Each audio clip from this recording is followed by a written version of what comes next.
Welcome back to Coffee with an Acting Improviser. I got my coffee. Go get yours. Come right back. We'll get rolling.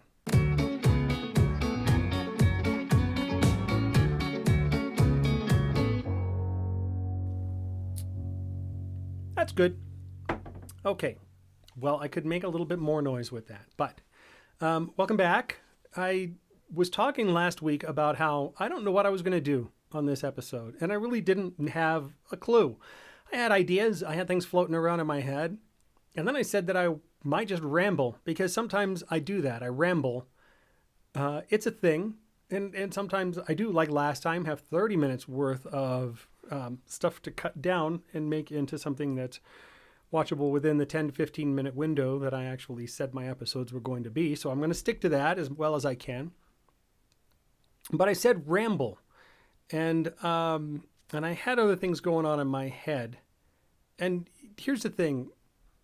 That makes me think of a lot of stuff. Rambling, just, like conversations that go off on tangents, which is something that I do have a tendency to do. It also makes me think of Steve Martin. And I maybe that's not really a surprise, because Ramblin, he had that thing that he did. And it was one of his musical bits. And I idolized Steve Martin when I was growing up, when I was young, and his albums, and yes, albums, when his albums were coming out, I bought those. I listened to those. I memorized those. I didn't plan to memorize them. I didn't do it like this is a job for me.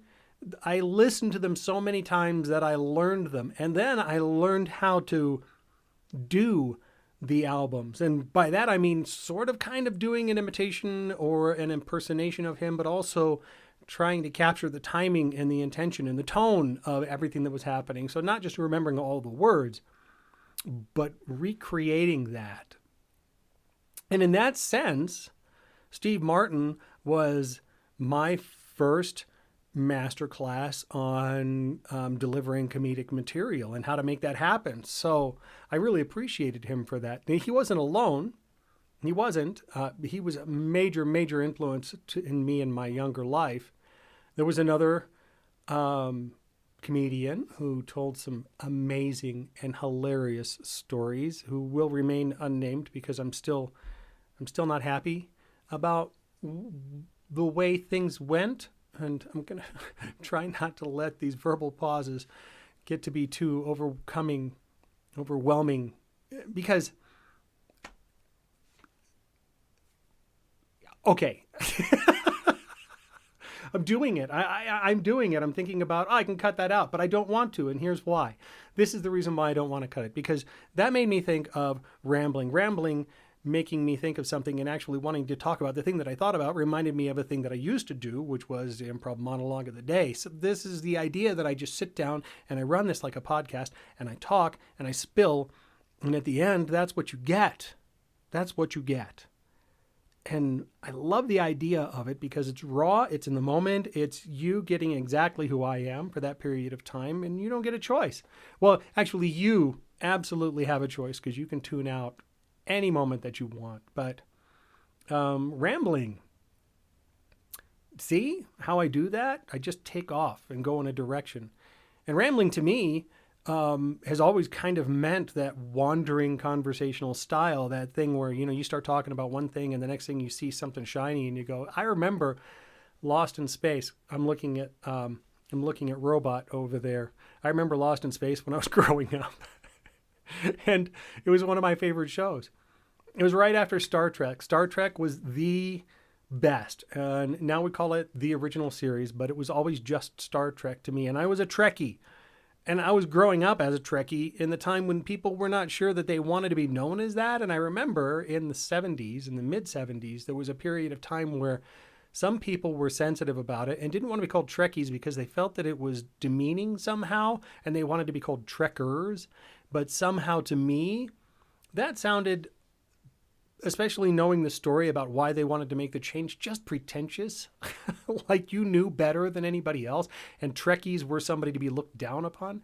And I don't think that they were ever anybody to be looked down upon, because I love Trekkies and I love Star Trek and everything that it's about. And I'm watching Star Trek right now, I've got, not right now, but I'm catching up on things that I've missed. A whole season or two of a series that I started watching and stopped and then was like, I probably ought to get back to that because I can't keep calling myself a Trekkie and not do that.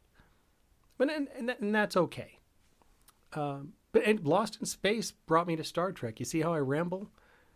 I loved that show because it was a character that I could identify with. Will was the guy that I identified with, and I could see myself in that. So over the years, as things progressed, the show was amazing. They grew up. It came back.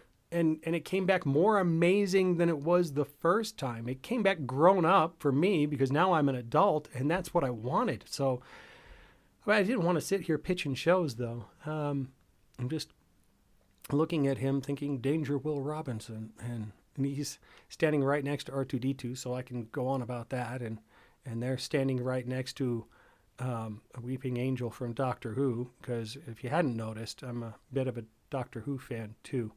Yeah, I've got some things, all of these things that combined along with, the comedic influence and exposure that I had when I was young to the stuff that I watched on television and the stuff that I watched in film. And the people that influenced me the most as I was growing up were all performers. They were comedians, they were actors, they were storytellers, there were books that I started reading in the 70s that were all, of course, based on those favorite TV shows of mine, and I would buy them. I bought a complete adaptive series of the entire series of the show, and I read them all, and I knew them all. So I knew every episode. I knew every episode by title and number of the episode, and I could give you a synopsis of every one. Now, I've lost most of that, but I still love the show. And I've discovered that there's so much more going on that is just amazing and fun to get to. But it's not the only thing that there is. I hate to say this to all the rest of you Trekkies and Trekkers out there, but it's not everything. It's not all of it. It's not the end-all, be-all. It's pretty amazing.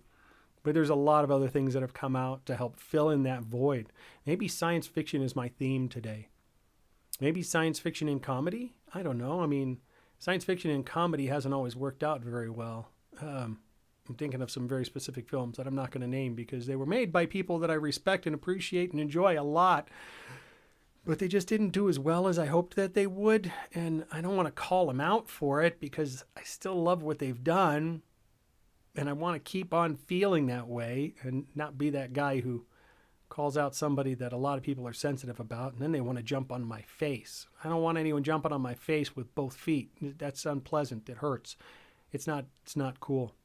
And I don't know what it's like to have someone jump on my face, but I do know what it's like to get hit. And not because I've been in a lot of fights. When I was a kid, I didn't fight at all. When I was an adult, I learned how to fight.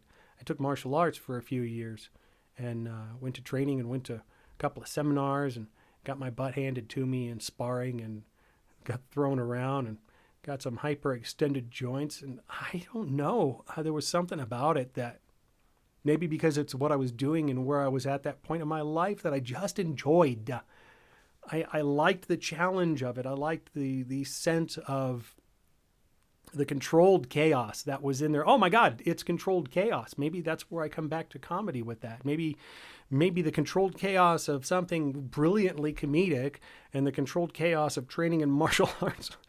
There's a lot more control than chaos. It's just, it can hit you pretty hard, like a good joke or a good dramatic moment. I'm going to bring everything right back to performing because it's what I want out of everything that I do now. I want to come back and I want to perform. I want to be the guy who does that stuff. So I'm in an experimental phase. I am rambling, by the way. That word made me think of this. But I'm in an experimental phase. I'm going into a phase where, especially with this show, I've decided that I have to try new things. I have to stretch and give myself an opportunity to be somebody more than the guy who thinks he knows enough to share. Some things I do have that I can share with actors who are starting out just like I am. I'm not an expert, though. I've said that. I mean that. I feel that. I'm okay with that. I really am. If I have things I can share Ask me, I will share what I know, but just remember that you got to take it all with a grain of salt, and you've got to pepper it with your own experiences, because that's where you're really going to learn and grow, not just from listening to me, for sure. But I do hope that when we sit down here for 10 minutes or so, we just kind of have fun with it and let things ramble and run, and let's just kick some stuff out there. I think that makes me think of, I think that is what I'm looking for next. That makes me think of rambling, wandering conversations.